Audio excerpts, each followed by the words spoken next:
Hello everyone. Welcome to a new chess video. I present to you the Dutch defense.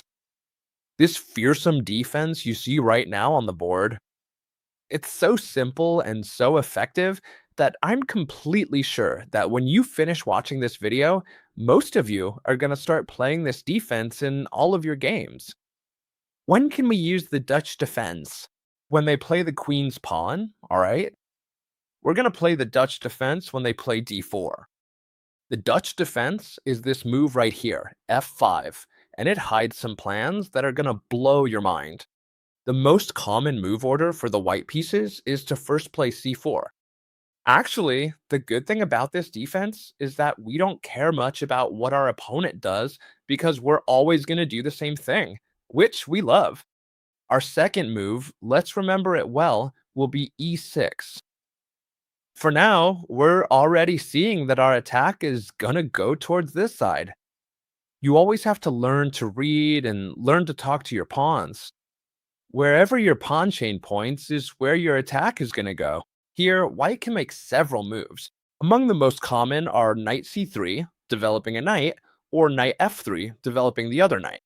They're the two most used, but we don't care because we're gonna play knight f6. And now, when they play knight c3, which we were expecting, we'll make this move that you have to remember. When they play knight c3, we'll come with the bishop to b4. A very important move. Why is this move so important? Now you're going to see. Here, white can do many things. A horrible move would be trying to kick out this bishop from here, because what we want is to exchange this bishop for this knight. We want to do it no matter what. So if they play a 3, they're letting us capture while gaining a tempo. A much better move would be e3, for example, right? Keeping the center solid so they can also develop the bishop. But no matter how much they play e3, what do we want to do? Exchange this bishop for the knight. Here, I'm sure many of you are thinking, wait, chess teacher, how can it be that on the fourth move, you're already giving the opponent the bishop pair for nothing? Well, this is very important because if you're watching this video, you're going to understand. What we want to do in the Dutch defense is fight for this square right here, which is called the e4 square. Why is this square so important? Because it's going to allow us to control the whole game.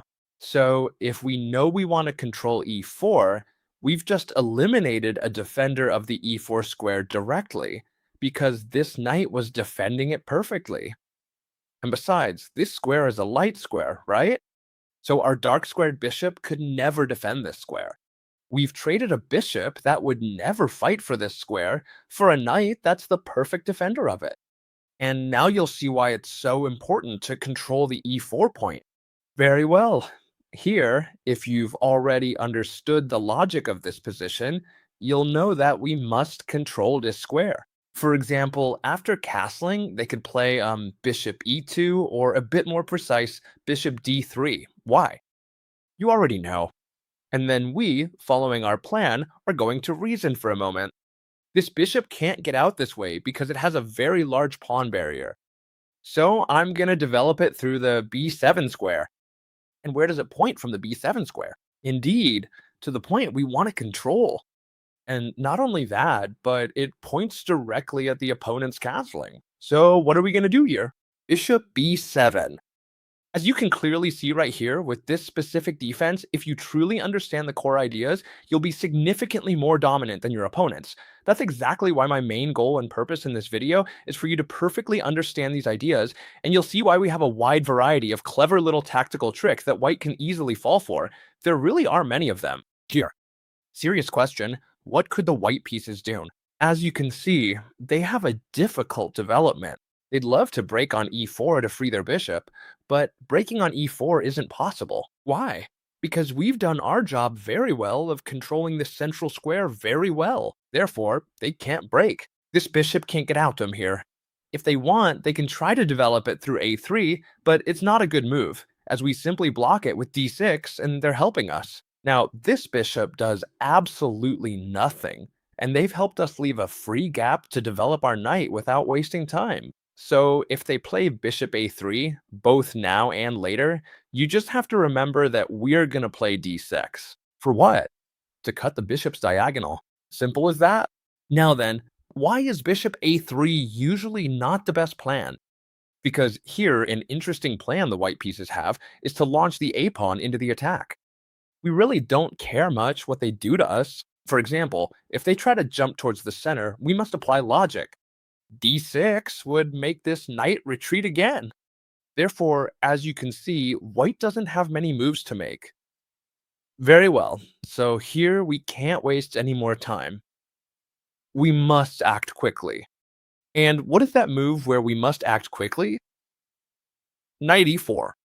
We've done it. We've placed this beast of a piece in one of the best squares, if not the best square on the board. Not only does it attack the c3 pawn, but it controls some super important squares. We've placed the knight, as Nimzovich used to say, in an advanced outpost. And if we have the knight in an advanced post, it'll allow us to control the game. All right, right now we are moving in and attacking the c3 point. White can do several things. The first thing they could do would be to defend the pawn, but now let's see what would happen if they do that. You have to be very careful. Remember this well, okay, friends? Remember this well. Be very careful if they play knight to d2. They're pulling back the knight, but more importantly, they're giving us the c3 pawn. Should we take that pawn? No, and I'll explain why. If we take this pawn that at first seems free, they simply play queen to c2. And where do we move this knight? Well, the only square it has is to retreat to e4, so they could exchange it. And as you can see, white has recovered the pawn. They have a better center, they're attacking us hard, they're also attacking here, and most importantly, we've lost our whole attack and our knight. That's why we don't want to, and this is very important, if they play knight to d2, sorry, this missing pawn, if they play knight to d2, we don't want to take here. But don't worry, because we have an excellent move. Queen to h4. And now the problems begin for white. As you can see, all our pieces are pointing towards the king side, including the rook, which can join the attack. There are two typical moves here, which are the two that are always played against me, and both of them lose. Very well. The most typical one that they'll play against us almost every time is g3. They're threatening the queen. This queen here is very annoying. Since we're not threatening anything, they kick it out so that we leave. But here, friends, we have an incredible move. What is that move? Instead of moving the queen away, knight to g5. Spectacular. They can't take our queen because one of the most beautiful checkmates I've ever seen would follow. Knight to h3. Checkmate, since this bishop cuts off every possible escape route for the king. Therefore, here, if they attack the queen, knight to g5, this queen cannot be captured. But it's not just that the queen can't be captured, it's that, watch out, against almost any move, we have knight to h3. In this case, it would be checkmate again, because this square is controlled by the knight, and these two are controlled by the bishop. So here, let's see. This move here, queen to h4, which is very good, it's not possible to kick this queen out with g3. All right, chess teacher, it's not possible to kick the queen out with g3. So what are we threatening? Actually, we're not threatening anything here. You're absolutely right. This queen is aiming here, but no one else is aiming here. That is, the only thing we're really threatening now is to take on c3. Now, it would be possible because this queen is supporting the e4 point. So if we were to take here, queen c2 wouldn't work anymore because we could retreat and this point is very well defended. So here, what are the white pieces always going to do? Defend the c2 point. And if they don't do this, it's because they're kicking out our queen. But here, once again, we have won the game. I'll explain how to checkmate in this position because it's simple. You just have to pay close attention. Easily, we're going to let this bishop in by first exchanging this knight, thus freeing up the entire diagonal for the bishop. Very well, and now, chess teacher, it seems we've run out of an attack. The queen targets black squares, the bishop targets white squares, and it doesn't look like we're going to checkmate here. Well then, remember this spectacular bombshell well. Look, I love this opening, I really do. I'm telling you, leave a like if you want more videos of this opening because I really do love it. Bishop takes g2 ends up being a definitive move. If they don't accept the sacrifice and decide to move the rook, they'll have a hard time because we'll simply place the bishop here and end up mating. So this sacrifice must be accepted. Once the sacrifice is accepted, there is no way to save themselves. Our plan, place the queen on f3, right? Place the queen on f3. How? Well, very simple. First we give check, and now when the king moves, he couldn't go here because it's in check. He must go to h1. We place the queen on f3, and with check 2. As you can see, we have the queen cutting off the king, and now all we have to do is enter with the rook. All we have, right, is a queen and a rook, and they're gonna be enough to deliver checkmate. What can white try here as a last resort? Well, move the rook anywhere to be able to escape through here, because otherwise rook g6 would be checkmate. But don't worry, because we're gonna deliver it just the same. Remember this, if they've moved the rook to escape on this side, we're going to apply consistency. Do we want them to escape? No. So this queen switches sides. And now the diagonal we control is this one. So what are we threatening? Rook g6 followed by queen g2. Checkmate. The only way they can try to resist, as you can see, I'm explaining all the possible defenses so that whatever they do, you manage to checkmate them. The only thing that can try to resist is king h1, so that if we now place the rook here, they could play rook g1 defending against everything, but these are simple illusions. We're going to force the king to retreat here, and how are we going to do it? With rook h6. As you can see, we're threatening mate in 1. Is there any piece that can come to defend? No? The only way the king can try to escape is by making this move here. But simply now, since we have the queen's barrier, rook g6 check, the king has to come here, the only move, and queen g2 checkmate. What I'm going to show you now has allowed me to win many games, so pay attention. When we played knight to e4, our favorite move, in fact, we've built the whole bunker to place our knight on e4, as I was explaining, we just saw that knight to d2 was a dangerous double-edged move, but if we know it, we'll end up giving checkmate. Careful, if you hadn't seen this video, you would have captured this pawn here for sure. But alright, knight to d2 maybe isn't the most popular move, especially if the level of play isn't high elo, right? What's the most popular move if we attack a pawn? Defending it. So queen to c2 is the most popular move of all. It's defending the pawn on c3, and now it's attacking this knight with several pieces, putting a lot of pressure on the e4 square. Alright, here comes one of my favorite little opening tricks. It's a little trick that everyone falls for. We're going to play knight to c6. It's a very important move. Why? Because they're threatening to advance this pawn a lot with serious consequences, because they could start attacking us a lot on this flank. Knight to c6, first of all, stops this possible pawn advance, because we would simply capture it. Alright, but what happens with knight to c6? Where does it stop defending? The most important thing in the position. So here the players with the white pieces start like this with their hands. I've managed to win a pawn on e4 because, look, how many pieces are attacking? 1 and 2. How many are defending? Just the pawn. So here, white says, well, I'll capture this knight, bishop takes e4, pawn takes, and queen takes. They've managed to win a pawn, and not just any pawn, but the most important pawn in the position. But this is a serious mistake, friends. What are we doing? Well, now we're going to hit the queen with the discovered attack with knight to h5, gaining a tempo. Alright, this queen must retreat, but be careful because we're threatening this pawn. So the queen must go to d3. And now what? Is the attack over? Well, no. We've won the game. And the game is won in the following way. Brutal rook sacrifice, the knight falls and everything. Rook takes f3. We've won a completely whole piece. So they must capture, and simply, the queen and the bishop are going to give checkmate. Queen to g5 check, only move, king to h1, and now bishop takes f3, checkmate. So we know we should play knight to c6, right?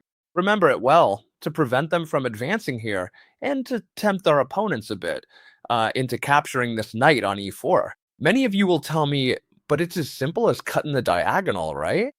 And then capturing this knight. And careful, this looks very good, and in fact, it's been played against me many times, but it's simple. I'll explain that even if they don't fall for your little tricks, you can keep pushing and win the game anyway. For example, they attack our knight. What's our plan? Well, we move it away. Now, for the moment, we're not threatening anything, but our opponent could capture this knight here, winning the pawn. And chess teacher, what happened? You've lost the pawn for nothing. Well, no, don't worry, because our attack is much stronger than the pawn. Queen e8, a move that will always serve you, because when you can't enter through the black squares, you move the queen. The queen is very flexible and will enter through the white squares. And be careful, because here I often find some very serious mistakes. For example, this queen is being targeted by discovered attacks, so a very interesting move could be to bring the queen over here. Right now, it wouldn't be possible because we'd have a fork. So, well, bring the queen through here, for example, right? But this doesn't matter to us because our rook, our bishop, our queen, everything is well placed to win the game. Let me explain. Here we could win directly with this. We attack the rook, and now we attack the queen. Typical maneuver for this knight when they decide to advance the d5 pawn, because they leave us this square that's so good for our knight. We attack the queen, and here we've already won the game. How have we won the game? Let's see. I'm gonna try. If you want, you can pause the video to see who gets the move right. I'm gonna say the solution right now. Okay. The solution is as follows: Rook takes f3. Once again, the rook to the rescue, winning the game. Why? Because now Queen g6 isn't exactly mate, but it's check, and we win the rook because it's the typical double attack. So here we'd win the rook, and surely we'd already have a strong enough advantage. Plus, the king is very exposed, so we could also enter with the bishop to win the game. This bishop can't move either, because then we'd capture the other rook. Don't tell me the Dutch doesn't hide some beastly attacks. It's also very possible that instead of developing the bishop via d3, they develop it via e2. The plans are very similar. The good thing is that if you remember the ideas well, you're going to manage to win many games. Pay attention to this. Castling. Castling. Our opponent can play, for example, a4, a typical attack plan that, careful, is very dangerous if we don't know how to stop it. But of course, since we know how to stop it, there's no problem. Knight e4. A very important move that we're always going to make. That means if it occurs to you to play knight e4, that you've studied this video well or any video of the Dutch, okay? Very good. Here we're attacking this pawn. Well, it must be defended. The most logical is queen c2. Very good. Whenever they play a 4 against us, what are we going to do? Knight c6. We've decided that that attack is going to have no future with knight c6.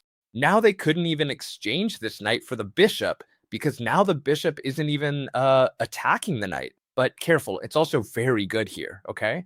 How should we continue? Well, look, here the star move we're going to make will be the following. Our idea is to play knight a5.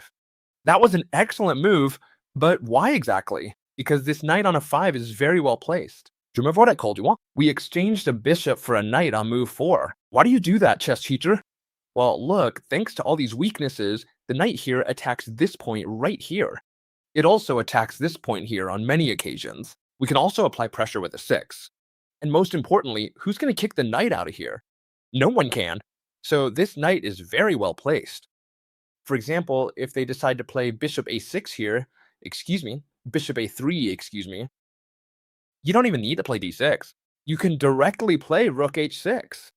It's a move that's always going to work for us. Whenever we can move the rook along this rank here, and they play bishop a3, we can play rook f6. Very good move. Very well. What happens if, for example, they play, first of all, come on, let's say this one. Let's play this. We play this. And now they try to trade off this very strong knight we have on e4. Very good move. Well, suddenly, all we have to do is the following. We capture here and now, and we'd have a fork, queen, and rook. We'd be winning the exchange. That's why it wouldn't be possible right now to try and trade off this knight here. And many of you will tell me, chess teacher, this is solved quickly. First, before all this, I play knight d2 so that you can't make progress. That is, for example, before you play the knight through here, I try to trade knights. Would this be possible? Yes, but don't worry because it's very simple, okay? It's very simple. Knight takes, queen takes. We place the knight here, threatening a fork, The queen has to come and defend. And now, what are we going to do? Well, we have multiple possible moves. If they attack the rook first, well, this comes through here. It's not rocket science, right? We threaten the fork, it comes through here. It's simply about understanding the ideas. But you should know this game is practically won already. Very well. Now, if they've moved away here, what we're going to do is try to come in for a checkmate attack. We attack with the rook, we want to enter with the queen, we want to enter with the bishop. This looks dangerous, and I'm sure you must make a decision here. The queen is coming in through here with quite drastic consequences, so playing g3 here is very tempting. Seems to defend everything. It defends the queen's entry. It's true, it opens up this bishop, but, well, everything can be defended well afterwards, or even do this to defend, right? But no, we've already won the game here with a fabulous move. Look, I'm just explaining attack plans that you can use in all your games, okay? The queen enters through h4, sacrificing herself entirely. Queen h4, double exclamation mark. What a great move. It threatens checkmate 1. They can only capture this queen if they want to save themselves. But they aren't saved either, because thanks to our bishop and our rook, we're going to give check. The king is immobile thanks to our bishop. Simply, they could block with the bishop, but on the next one, it would be rook takes bishop, checkmate. All right. And now comes the best part of all. You remember what I told you, right? We're here to trade. This is the basis, this bishop for this knight. For what? To wreck the pawn structure and to control e4. But many times, they won't let us wreck this pawn structure, and for example, they defend the knight. Queen b3 is a move I see in many games, and I love it when they play it. I love it. It defends the knight and attacks the bishop. One thing you should know here. We want to trade this bishop for this knight, yes, but for now, we'll try to delay it as much as we can. For example, at this moment when they're threatening us, we're going to play a 5. And here, look, I've always played this. They've always replied with a 3 to kick this bishop out and say once and for all, either you leave or you trade, right? Or not, because we have a great move, and I always play it very fast, so they think I've hung the bishop. A 4 attacks the queen. Pawn takes is not possible because we capture the queen, right? But of course, here white thinks, well, then I'll capture it with the queen, and absolutely nothing has happened here. I have an extra bishop, and I have a practically won game. Well, no, what we've managed to do is trap their queen. Incredible, and I've done it many times. Knight c6. We've managed to trap the opponent's queen. It only has 2 squares. If the queen goes to b5, simply rook a5, and the queen is left with no escape.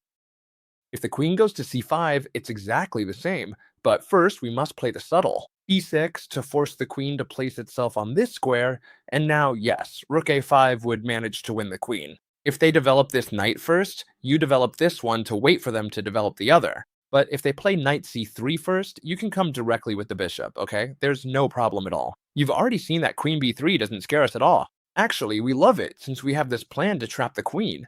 But what if queen c2? Because here it defends the knight well. Should we capture it? Well, not for now. Our idea is to capture it, yes, but when they force us, because that way our opponents lose a tempo. For example, we can keep developing knight f3. Knight f6. Our opponent can do knight f3, castle. They can play, for example, if they play a 3 here, and that way we capture, right? They can recapture with the queen, which is why they've placed it there. And for example, I can play b6, a very important move to control the important diagonal, and especially the e4 point. Very well, what happens if they play bishop g5 against us? Because I see this a lot too, especially from people who don't control the openings very well. At this moment, it's not a bad idea to play bishop g5. We just have to be consistent. What are we going to do? Well, we're going to play d6 to defend it with the other knight, and in the future move the queen, for example, to e8, so it passes through here. And at this moment, we'll already be able to jump with this knight through here. The other one will replace it through here. For example, I'll explain it to you in a very easy way. e3, we play knight bd7, bishop e2. We can play queen e8 directly now, or maybe it's better to position the bishop well first. Now, queen 8, and whatever our opponent does, for example, I'm just making this up, an attack on the queen side, we could already come through here. We'd even be threatening the queen and also the bishop. Thanks to what? Thanks for the fact that the other knight has come to help. So remember, well, when they pin this knight with the bishop, the other knight comes to help, and the plan is the same. Jump to e5. But be careful, move the queen first so we don't lose it. And now comes the most fun part of the video. Pay attention to the following moves. So you can see that what I'm telling you is true, and that no matter what they play, we can carry out our plans. I'll show you this game really quickly, where the white pieces played knight c3, black came directly to pin, and white played bishop d2, a move we haven't even covered in the video. Do we care? No, because we know the plans all too well. b6 to control this square. The game continued with knight c3, bishop e7. As you can see, the usual e3, knight f6. Black is preparing very well. Do we take here? No, not for now, because they're not kicking us out. So what does white do, or excuse me, what does black do? Well, they keep developing their pieces. Here, white has been, annoying again and hasn't threatened, but instead castled. No problem.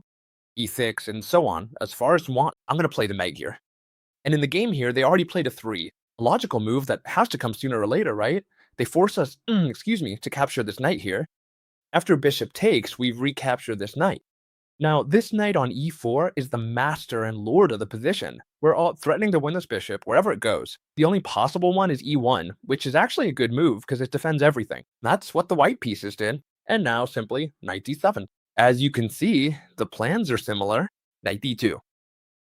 Now, when the knight leaves, it leaves us a free entry for the queen. And look at how well this black player finished them off. Question, if they capture this knight, what do we capture with? With the bishop or with the pawn? Well, here the most natural thing would be to capture with the bishop, but the best move would be to capture with the pawn. If we capture with the bishop, it's true, we don't double pawns, it would be the most natural.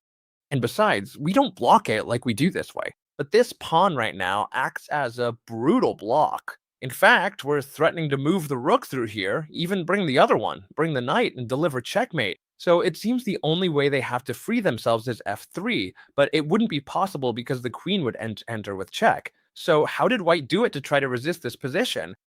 Well, they defended this pawn to try to play f3. Very good idea. Black, well, what do?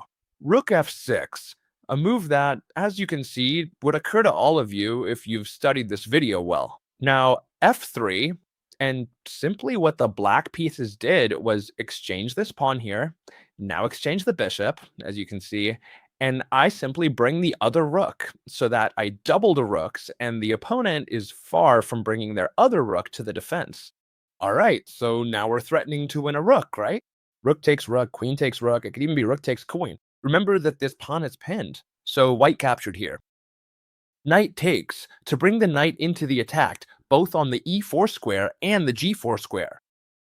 And simply, here white made another mistake, right? They keep making tiny mistakes all the time that you really have to be an extremely strong player not to make. It's very difficult to play with the white pieces against this defense. e4 to make a discovered attack, simply.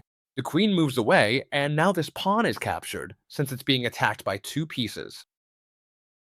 White played rook f1, but this already seals the game, because after rook takes rook, king takes rook, queen f6 check would come, and when the king moves, queen takes pawn, and as you can see, it's check. And it's not just check, but now we're also going to capture this bishop right here. Obviously, white decided to resign right here.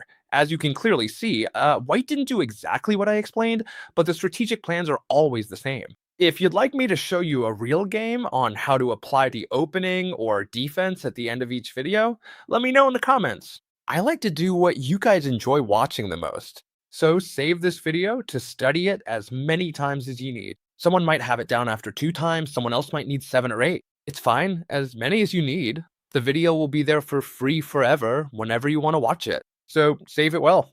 I hope you loved it, and we'll see you tomorrow, as always, in the next video, friends. Bye.